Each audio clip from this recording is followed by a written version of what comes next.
Bonjour à tous et bienvenue sur ce live. Donc pendant 30 minutes, on va parler des oraux et notamment des oraux des concours post-bac et plus précisément du concours Passerelle Bachelor. Et donc pour ça aujourd'hui, je suis avec Agnès Plessis-Brandy et Béatrice Nerson qui sont membres de Grenoble École de Management, qu'on remercie pour la collaboration sur ce live. Bonjour à vous deux.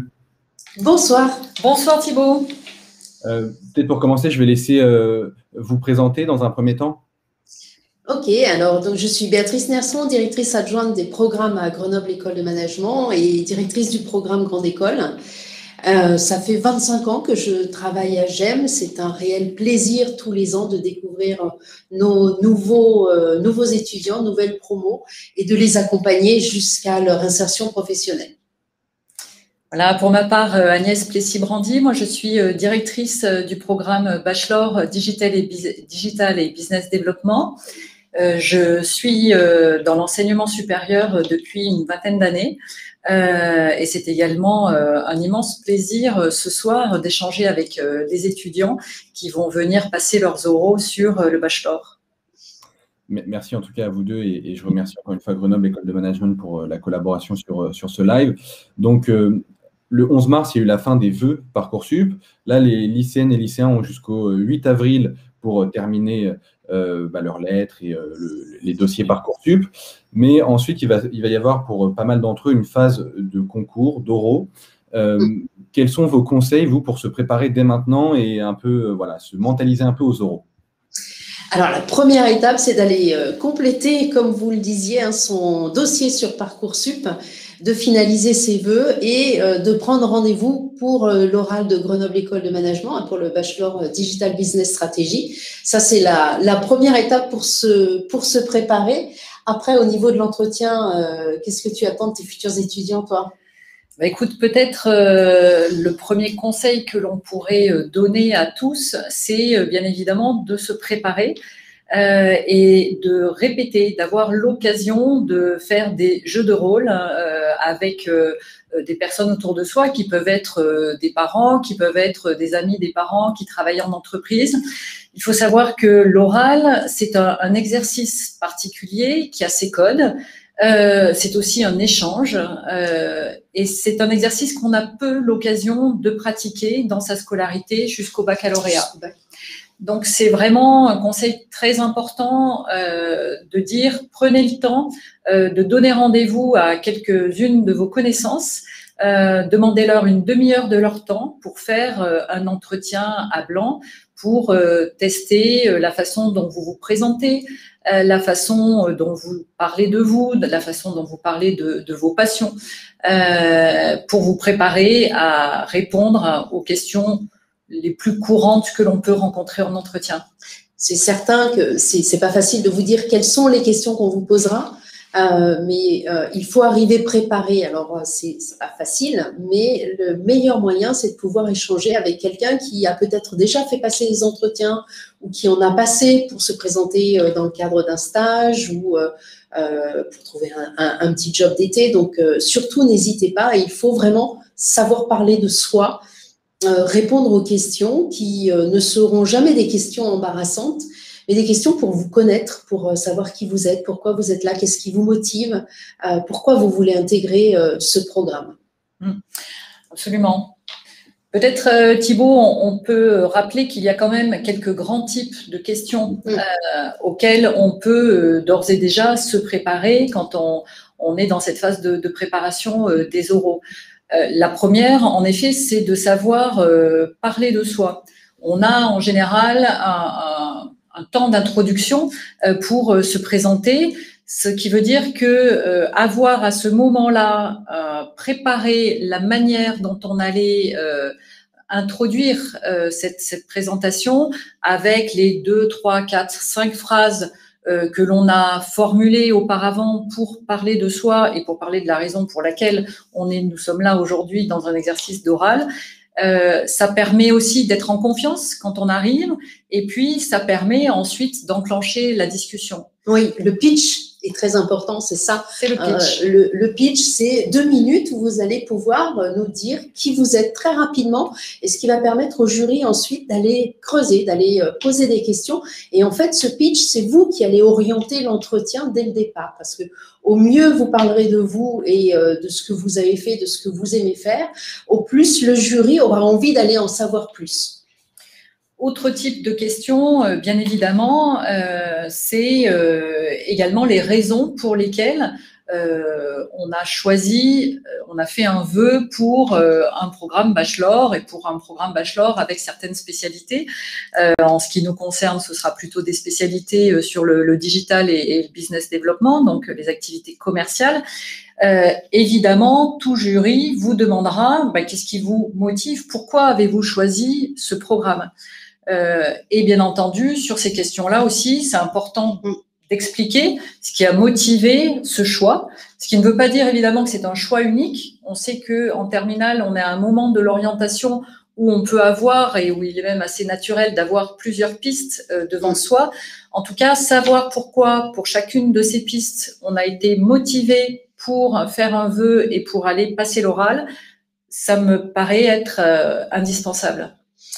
Il est effectivement important de se renseigner sur le programme, l'école, où elle se situe. Vous voulez intégrer le programme Digital Business Development, il faut savoir vers quel métier ça mène, savoir poser des questions. Vous n'êtes pas obligé de savoir ce que c'est qu'un business developer, mais au moins vous renseigner et peut-être aussi vous préparer à poser une question au jury. Ça, c'est important en fin d'entretien. On vous demandera toujours, est-ce que vous avez une question? Alors, c'est toujours bien, c'est pas grave si vous n'en avez pas, mais ça montre que vous avez un intérêt et que vous avez fait des recherches. Bien sûr. Je rebondis d'ailleurs sur ce que tu viens de dire, Béatrice, parce que ce qui est important, c'est que bien sûr, on vient passer un oral, donc on vient se vendre, on a envie d'être retenu, mais il faut savoir aussi ce que soi-même on vient chercher dans cette orale. Qu'est-ce qu'on vient valider lorsqu'on vient dans une école pour passer un oral?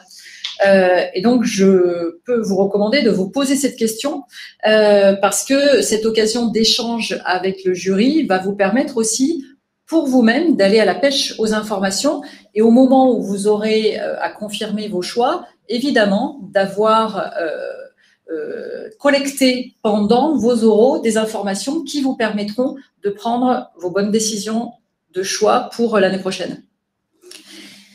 Et puis, on peut peut-être aussi dire que dans les questions à préparer, il y a évidemment aussi les questions qui sont liées à son tempérament, à son caractère, à ses passions, voilà, à ce qu'on aime faire. C'est aussi des domaines que le jury va aller explorer parce que, bien entendu, c'est une façon de se connaître et d'essayer de cerner la personnalité des étudiants que nous rencontrons.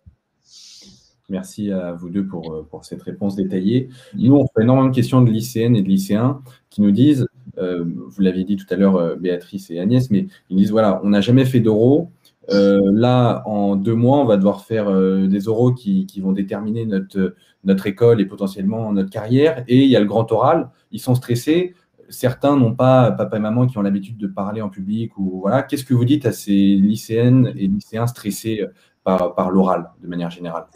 Déjà, on le sait. On sait que vous n'êtes pas préparés dans les lycées à passer des oraux, bien que vous avez tous fait déjà des exposés, on vous a déjà parlé de vos expériences, hein, vous avez eu déjà des expériences dans lesquelles vous deviez montrer ce que vous avez appris, et c'est tout simplement ce qu'on va faire. Et on n'est pas là pour vous déstabiliser, on n'est pas là pour vous piéger, on est vraiment là pour que vous puissiez valider le fait que vous avez envie d'intégrer cette école, et le jury va tout simplement aller vous chercher, vous accompagner, hein, vous demander effectivement vos passions, vos qualités, mais ça peut aussi être des questions du type, est-ce que vous avez vécu un échec ?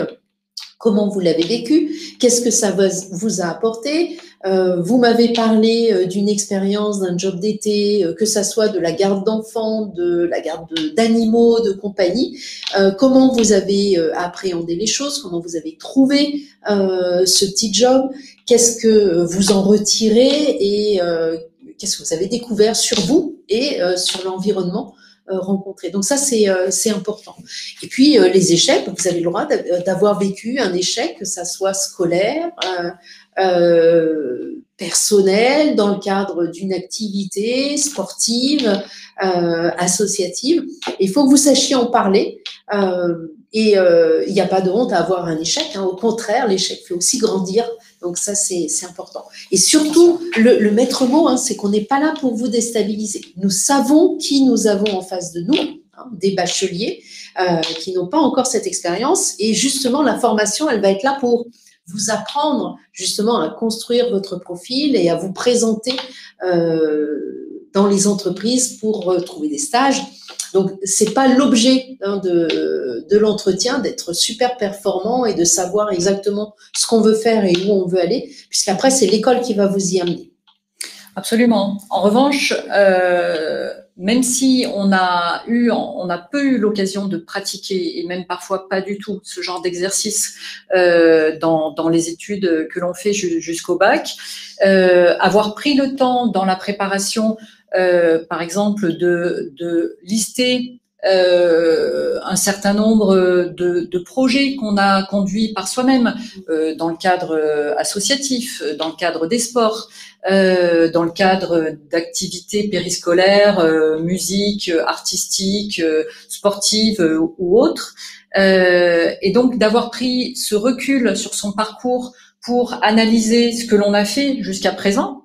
On a 16, 17, 18 ans, donc ça veut dire que sur les 5, 6, 7 dernières années, potentiellement, il y a plein d'expériences qui ont été vécues par chacun des étudiants qui vont venir. Ce qui est important, c'est que chacun ait pris le temps d'analyser ses principales expériences pour pouvoir, au moment de l'échange avec le jury, rebondir sur ces expériences et pouvoir illustrer et donner des exemples concret dans l'échange avec le jury et bien entendu pour pouvoir le faire spontanément parce qu'une demi-heure d'échange ça passe très vite, plus on aura dans la préparation analysé les quelques grandes expériences que l'on a vécues avec ce que l'on en a retiré et plus ce sera fluide dans l'entretien de pouvoir aller les chercher pour illustrer et pour donner des exemples pour illustrer par exemple ses passions ou pour illustrer ce qui nous caractérise chacun dans notre tempérament et dans notre personnalité. Merci à vous deux, encore une fois, pour cette réponse détaillée. Je tiens encore une fois à remercier Grenoble École de Management pour la collaboration sur ce live. Donc, vous êtes experte sur le sujet. Vous avez souvent des candidats face à vous chaque année, depuis pas mal de temps. Quels sont vos conseils quelles sont les erreurs à ne pas faire quand on est en entretien? Qu'est-ce qui, selon vous, est rédhibitoire? Tout à l'heure, vous avez dit, Béatrice, que notamment si on disait « Ah non, j'ai pas de questions » quand on vous pose cette question-là, « Ah non, j'ai pas de questions », ça pouvait être un peu mal vu, effectivement, potentiellement. Voilà. Qu'est-ce qu'il y a d'autre comme erreur? Ça sera pas mal vu. Hein. C'est montrer que vous avez de l'intérêt. Il n'y aura pas de point négatif si vous ne savez pas répondre à une question, loin de là. Les choses à éviter, c'est de surjouer, d'inventer des performances que l'on n'aurait pas eues, de ne pas être authentique. Ce qu'on veut, c'est que vous soyez vous-même face à nous, puisqu'après, nous allons passer 3 ans à vos côtés pour vous faire grandir, pour vous accompagner dans la vie professionnelle. Et donc, ce qui est important, c'est de savoir si en face de nous, on a un candidat qui va avoir le potentiel pour apprendre, le potentiel pour mener des projets à nos côtés, puisque la vie d'une école, c'est ça aussi, hein, c'est participer à des projets. Et on est souvent en collaboration avec les étudiants. Donc, vraiment, il n'y a pas de mauvaise réponse hein, dans les questions qu'on va vous poser. L'idée, c'est vraiment de créer l'échange et de donner envie. Alors, on pourrait dire, pour reprendre un slogan que tous nos étudiants connaissent, venez comme vous êtes, mais on pourrait l'améliorer parce qu'on pourrait dire surtout, venez au meilleur de ce que vous êtes. Et au meilleur de ce que vous êtes, c'est donc venez de façon tout à fait authentique et sincère, mais en sachant quels sont les éléments sur lesquels vous allez appuyer et pouvoir vous appuyer et pouvoir échanger avec le jury. Donc ça, c'est vraiment important. Et puisque on dit venez comme vous êtes, c'est bien entendu venez aussi avec une certaine forme de présentation. On le redit, c'est un exercice qui a une forme. Alors, on peut peut-être parler, si vous le voulez, Thibaut, peut-être un peu de la forme de cet exercice. Et donc, dans la forme, il y a la façon dont on se présente soi-même et donc la façon dont on est habillé, par exemple. Alors, c'est pas un entretien d'embauche, ça veut dire qu'on n'est pas obligé de venir en costume cravate ou en tailleur-jupe pour les filles, quoique vous me pardonnerez cette image qui pourrait paraître un peu stéréotypée. En revanche, on se présente bien. Évidemment, l'objectif, c'est quand même de faire bonne impression et on postule quand même sur un bachelor qui forme à des métiers relationnels, qui forme à des métiers qui vont se dérouler dans l'entreprise.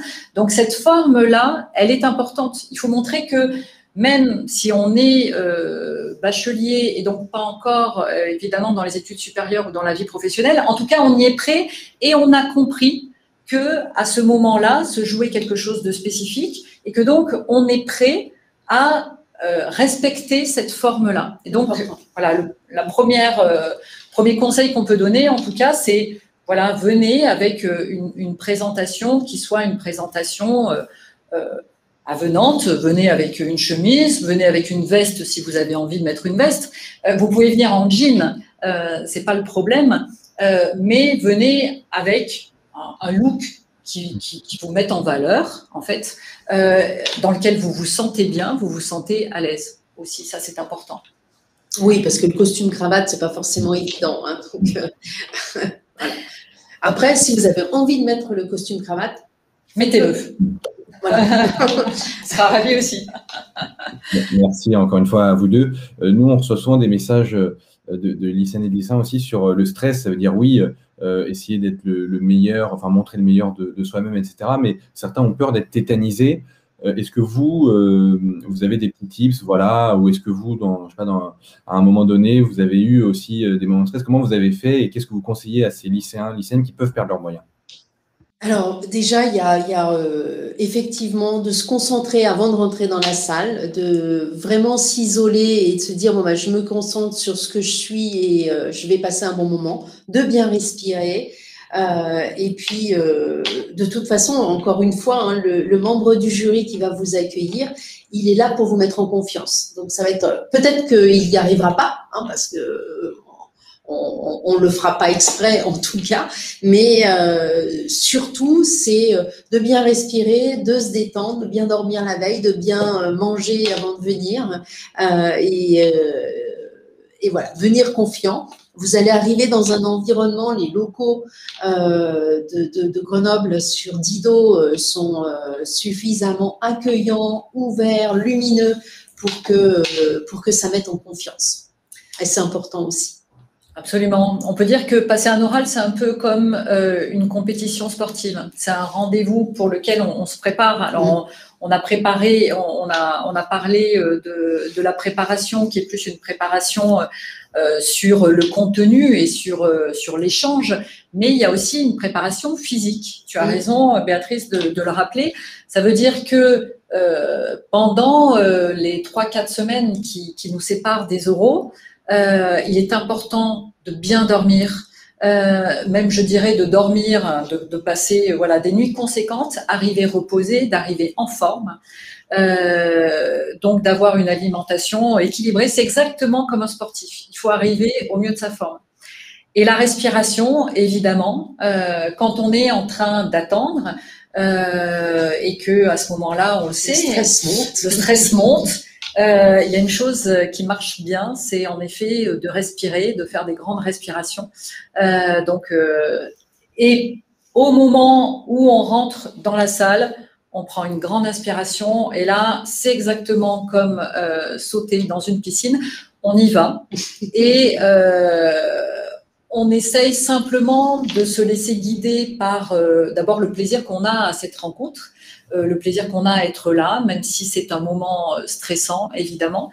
Et puis, se laisser guider et aussi soutenir par la personne qui est en face de vous et qui est une personne qui est là pour vous découvrir avec bienveillance. Merci en tout cas à vous deux. Peut-être une dernière question généraliste avant de rentrer vraiment sur Passerelle Bachelor et le Bachelor digital.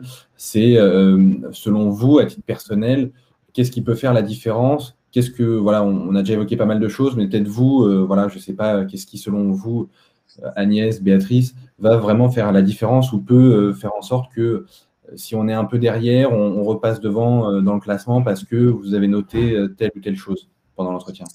C'est sûr que l'entretien peut faire la différence, hein, quel que soit son classement avec le dossier qui est sur Parcoursup. Que l'entretien, encore une fois, on a dit authentique, soyez authentique, donnez-vous, que vous ayez parcouru le site de Grenoble École de Management pour voir ce qu'était ce programme, de savoir quels sont les cours, et même si vous ne comprenez pas ce que seront les cours, de pouvoir poser des questions. Ou de dire, ben voilà, je me suis renseignée, je savais pas ce que c'était un business développeur, est-ce que vous en avez une idée? Peut-être que le président de jury n'en aura pas du tout l'idée, hein, c'est pas le souci, mais au moins ça donne voilà, un intérêt, ce qu'est Grenoble École de Management aussi, c'est important. Que vous ayez l'air préparé, hein, que quand on va vous dire, allez, on vous écoute pendant 2 minutes, dites-nous, 1 minute, dites-nous qui vous êtes, pourquoi vous êtes là devant nous. Qu'on sente qu'il y a eu de la préparation, c'est sûr que ça fait son effet. Après, il n'y a pas de jugement de valeur. L'entretien, c'est pas quelque chose de scientifique, c'est très très difficile hein, de pouvoir évaluer les personnes. Alors quand je regarde parfois sur tous les entretiens que j'ai fait passer, les commentaires qui font qu'on se dit bon ben là non ça va pas marcher, c'est quand il y aura pas eu d'envie, quand on voit pas de lien entre ce qu'est la personne et puis le projet derrière, en sachant qu'encore une fois ici c'est nous qui allons vous donner les moyens d'arriver jusqu'au bout de ce programme. Voilà, c'est ces petits éléments-là qui sont vraiment très difficiles. Hein. C'est pas comme les mathématiques ou les statistiques où on répond à une question, le résultat est juste, c'est facile de noter. Là, c'est pas quelque chose de scientifique. Donc, c'est vraiment dans la relation qui va s'installer entre le jury et le candidat. Je rebondis sur un mot que tu as dit, Béatrice, et qui me semble vraiment essentiel en entretien, c'est l'envie. Ce qui fait toute la différence, c'est la motivation. Et ça, quels que soient les entretiens, c'est de sentir que en face de nous, on a quelqu'un qui veut, qui a envie, qui est ultra motivé, qui est enthousiaste, qui montre cette curiosité, cette énergie, cette envie, et dont on pressent que, évidemment, lorsque nous serons ensemble pour débuter ce programme, quelqu'un qui sera un élément moteur, quelqu'un qui sera heureux de travailler avec les autres, heureux d'être là en cours, quelqu'un qui sera heureux de participer et qui, évidemment, sera plus tard capitalisé sur ses compétences pour transformer dans sa vie professionnelle. Mais comme dans tous les entretiens, ce qui fait réellement la différence, c'est la motivation. Voilà. Le sourire. Et donc, voilà, le sourire. Et donc, le plaisir, le plus difficile, en fait, c'est que parfois, on est super motivé et qu'en fait, au moment de l'oral, on est tellement flippé qu'on est paralysé. Et voilà, c'est ce nœud-là qu'il faut arriver à dénouer pour pouvoir exprimer toute sa motivation au moment clé. On a 30 minutes. 30 minutes, ça passe très vite. Et donc, tout l'enjeu de la préparation, c'est pour ça que je le redis, c'est exactement comme une compétition sportive, c'est de pouvoir montrer sa motivation et son enthousiasme pendant ces 30 minutes-là. Alors attention, il y a quand même un point, c'est pas parce que le candidat sera timide, on va ressentir le stress, hein, on a l'habitude de faire passer les entretiens, et c'est pas parce qu'il est timide qu'il aura eu des difficultés à parler de lui, etc. On va lui poser des questions et on va ressentir aussi, nous, les choses. Donc, c'est pas parce qu'on a été stressé, bloqué, flippé et que on est devenu tout rouge et qu'on transpirait en parlant que tout s'est mal passé. C'est vraiment dans les réponses après qu'il va y avoir des choses. Donc, pas d'inquiétude surtout. Voilà, venez comme vous êtes, hein, c'est clair. Merci à vous deux. Je vous propose maintenant qu'on fasse un petit point donc, sur le calendrier. Voilà comment ça va se passer. Et puis après, représenter un petit peu toutes les étapes de l'oral. Alors, donc là, jusqu'au 8 avril, je vous l'ai dit, vous confirmez vos vœux. Prenez rendez-vous, hein, les places sont ouvertes. Ce qu'il faut savoir, c'est que donc on surveille tous les jours pour voir s'il faut ajouter des places parce que vous avez pris tous les rendez-vous. Donc, n'hésitez pas, ça c'est le plus important. Et comme ça, une fois que vous avez votre date, en fait, vous savez comment vous préparer. Donc, les entretiens auront lieu sur 2 semaines à Paris, donc rue Didot, la semaine du 19 avril et la semaine du 3 mai. Voilà, donc ça c'est déjà fait. Vous pouvez, comme on fait partie donc de l'association Passerelle, il y a 2 épreuves forcément à passer, l'entretien qui est spécifique à chacune des écoles et l'oral d'anglais. L'oral d'anglais, vous pouvez le passer dans une des 5 écoles. Si vous présentez plusieurs écoles du concours Passerelle, vous passez l'épreuve d'anglais une fois. Par contre, l'entretien, vous allez le passer dans chacune des écoles pour lesquelles vous avez fait un vœu, hein, au niveau de Passerelle, hein, dans les 5 écoles de Passerelle. L'épreuve d'anglais, c'est donc 4 images qui vous seront données avec, ça peut être une ville, un monument, un personnage public qui aura été pris en photo dans une action. Donc, il faudra tout simplement préparer, décrire la photo. Il y aura donc un échange avec l'enseignant d'anglais, hein, qui vous posera des questions. Et puis, un petit échange pour savoir aussi de présentation. Sachez vous présenter en anglais. Oui. Voilà, donc ça, c'est pour la partie anglais. Pour la partie entretien. Alors, pour la partie entretien, donc elle dure 30 minutes au total. Elle débute par la présentation par l'étudiant d'une spécialisation qu'il a suivie en terminale. Oui. Pourquoi cette entrée-là? C'est parce que comme c'est un sujet d'expertise que vous maîtrisez, en tout cas que l'on suppose que vous maîtrisez, ça vous permet de débuter votre entretien sur quelque chose sur lequel vous êtes à l'aise.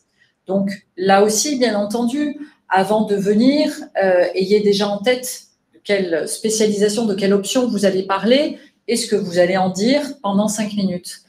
Et ensuite, donc l'entretien se déroule sur un échange avec le jury durant 20 à 25 minutes pour compléter la demi-heure. Avec là aussi, comme on le disait tout à l'heure, on va commencer par une présentation et puis des questions, un enchaînement de questions et de réponses pour pouvoir faire connaissance et cerner les motivations de l'étudiant pour intégrer le programme.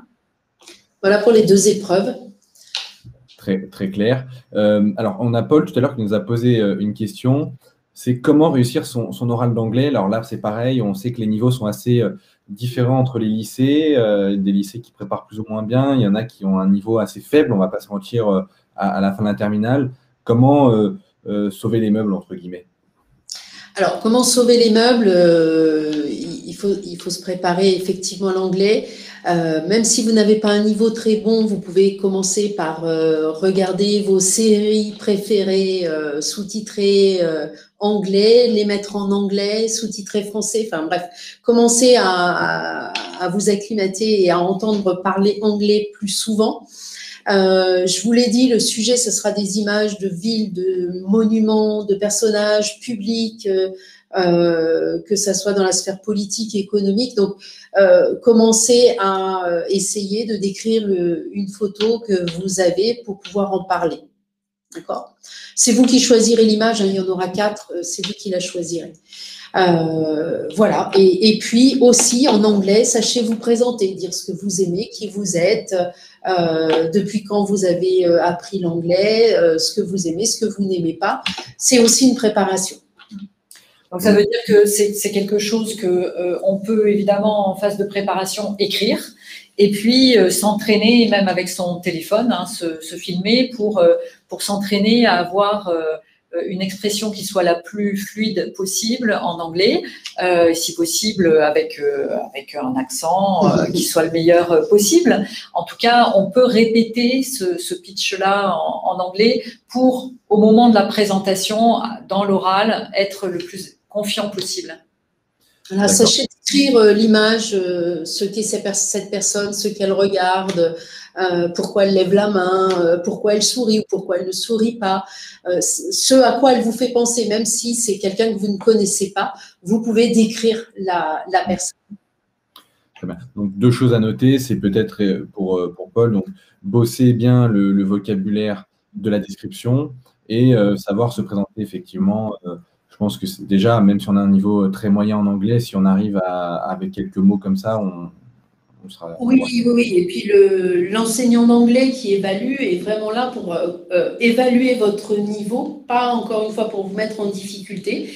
Donc, il va vous accompagner, il vous fera répéter, il vous corrigera peut-être dans vos erreurs, ce qui vous permettra de répéter et d'apprendre en même temps. Donc, ne vous inquiétez pas. Encore une fois, on n'est pas là pour déstabiliser. Ce qui veut dire qu'il faut faire simple, il faut réviser un vocabulaire qui soit un vocabulaire basique, mais un vocabulaire simple qui est maîtrisé pour pouvoir se présenter et décrire l'image qu'on aura choisie. D'accord. Bah, écoutez, merci. Peut-être Béatrice et Agnès, évidemment. Qu'est-ce qu'on doit bien apprendre, enfin, qu'est-ce qu'on doit retenir finalement du bachelor digital et business développement pour se démarquer, bien montrer qu'on a travaillé avant l'entretien, enfin, quels sont les éléments à valoriser sur la formation? Allez, vas-y. Alors, ce qu'on peut retenir de cette formation, c'est que c'est une formation qui est une formation en 3 ans, avec une spécialisation, une orientation sur le digital et sur le business développement. Donc, qu'est-ce que le business développement? Peut-être que quand on est en terminale, ce n'est pas une terminologie qui nous parle. Donc, concrètement, c'est l'ensemble des activités commerciales qui permettent de développer du business et déjà donc savoir vous avez sur le site un descriptif qui vous permet de voir comment cette spécialisation est mise en œuvre. Ce qui est important à retenir sur cette formation, c'est que c'est une formation qui est pragmatique. Et une formation qui est très bien conçue parce que on va pouvoir, sur cette formation, partir à l'étranger pendant 6 mois sur la 2e année. On va pouvoir faire de l'alternance sur la 3e année. La 3e année se déroule en alternance. Et évidemment, on a également un stage en fin de 1re année et un stage en fin de 2e année.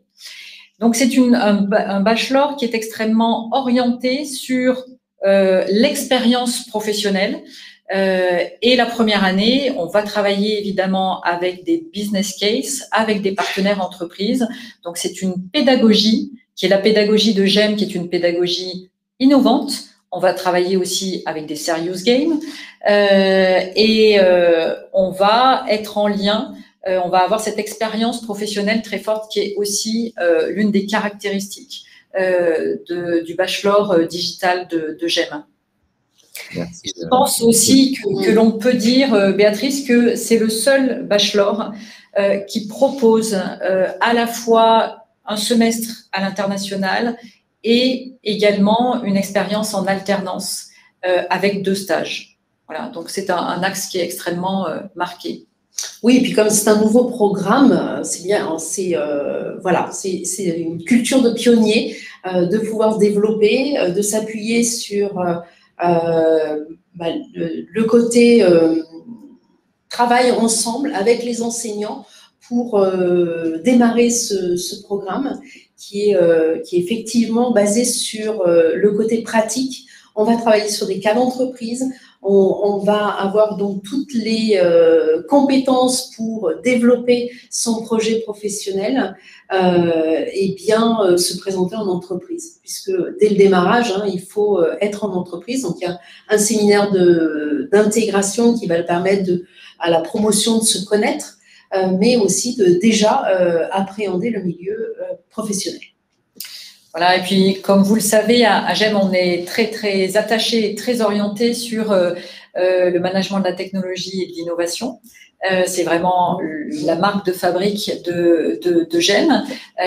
Donc, on met en œuvre sur l'ensemble des programmes, comme sur le bachelor, une pédagogie différenciée, une pédagogie innovante. Il y a bien entendu du distanciel et un mix qu'on appelle le iFlex, entre présentiel et distanciel. Donc, tous nos étudiants sur le bachelor vont bien entendu expérimenter aussi le distanciel dans les apprentissages.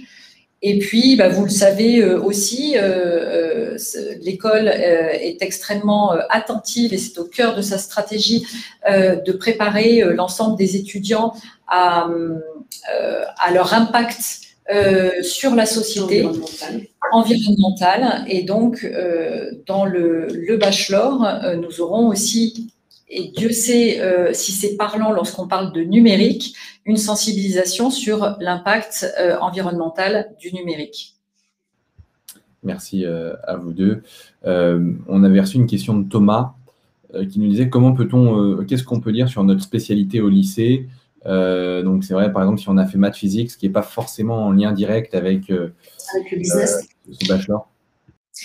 Pourquoi on a choisi ces spécialités-là et pouvoir parler des compétences acquises et comment on a appris, comment on développe, comment on s'en sort quand c'est difficile, quand c'est plus facile. Enfin, voilà, c'est vraiment donner son expérience, plus que faire un exposé sur les lois mathématiques. Ça sera vraiment de dire quelles sont les compétences acquises et comment on se projette avec ces compétences dans le contexte professionnel. C'est pas un exercice facile. Quel que soit le sujet, en fait, ce qui est intéressant finalement, et quelle que soit l'option, c'est ce qu'on en a appris. Nous, ce qui nous intéresse, c'est de voir quelle est l'expérience qui a été vécue par l'étudiant, ce qu'il en a appris et comment il a pris du recul aussi par ce qu'il a vécu. Donc, quel que soit le sujet, qu'on parle de maths ou de physique ou d'économie ou de spécialisation qui peuvent être plus en relation avec l'entreprise, peu importe le sujet. C'est super si vous avez pris une spécialisation maths ou physique. Nous, ce qui nous intéresse, c'est la façon dont vous allez nous en parler. En effet, comme le disait Béatrice, comment ça s'est passé? Pourquoi vous avez fait ce choix? Est-ce que vous avez rencontré des difficultés? Qu'est-ce que vous en avez retiré? C'est ça. Est-ce que vous feriez un choix différent aujourd'hui? Voilà, c'est ça qui nous intéresse. C'est l'analyse que vous faites de cette expérience vécue. Merci à vous deux. On a dit beaucoup de choses pendant ce live. On a bien compris les différents enjeux. Est-ce que vous auriez peut-être un dernier mot, un dernier conseil, un dernier message aux lycéennes, lycéens et étudiants qui nous regardent? Vas-y. C'est toi qui donnes le mot de la fin. Venez avec votre œuf en chocolat. Profitez bien du week-end de Pâques. Dormez bien et préparez-vous bien. Non, pour terminer vraiment, parce que c'est vrai, on a dit beaucoup de choses. Peut-être la chose que je vous conseillerais à nouveau, c'est entraînez-vous. Faites un oral à blanc. Si vous avez la chance d'avoir autour de vous des gens avec qui vous pouvez le passer, des gens qui travaillent en entreprise, c'est super. Demandez-leur de vous accorder une demi-heure et de vous faire un retour ensuite, après cette demi-heure, sur l'échange que vous avez eu. Si jamais vous n'avez pas autour de vous dans votre réseau des gens qui travaillent en entreprise, faites-le avec vos amis, peu importe. Filmez-vous et regardez-vous avec votre téléphone. Entraînez-vous, faites ce jeu-là, faites-le plusieurs fois et c'est vraiment la meilleure façon de s'entraîner.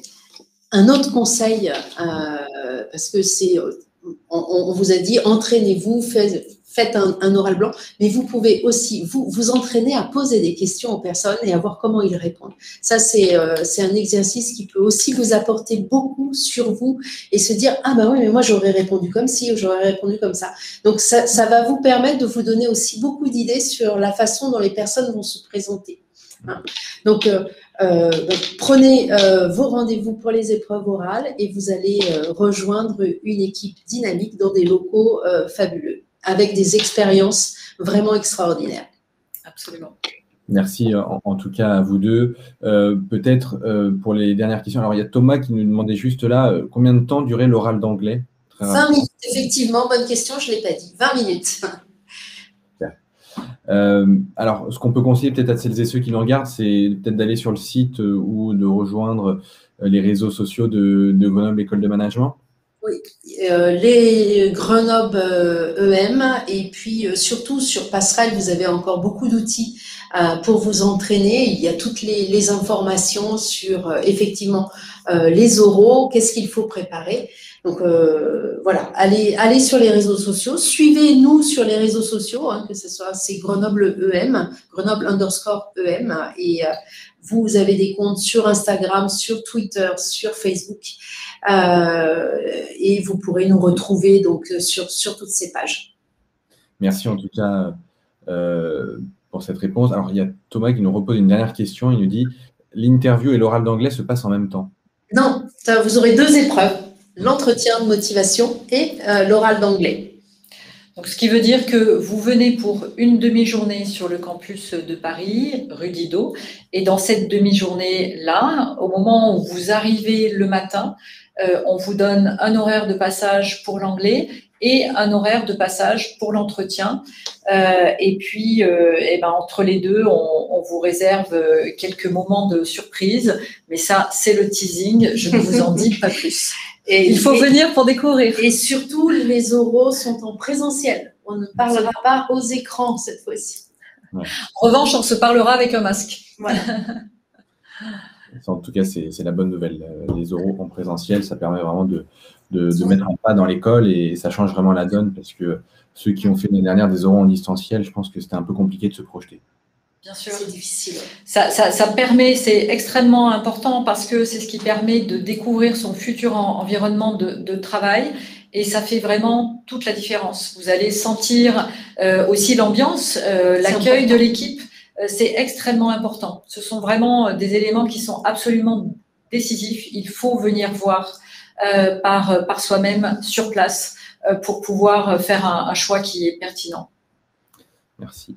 Alors, dernière question avant de boucler la fin de ce live. Il y a Amaury qui nous dit besoin d'une attestation pour les oraux.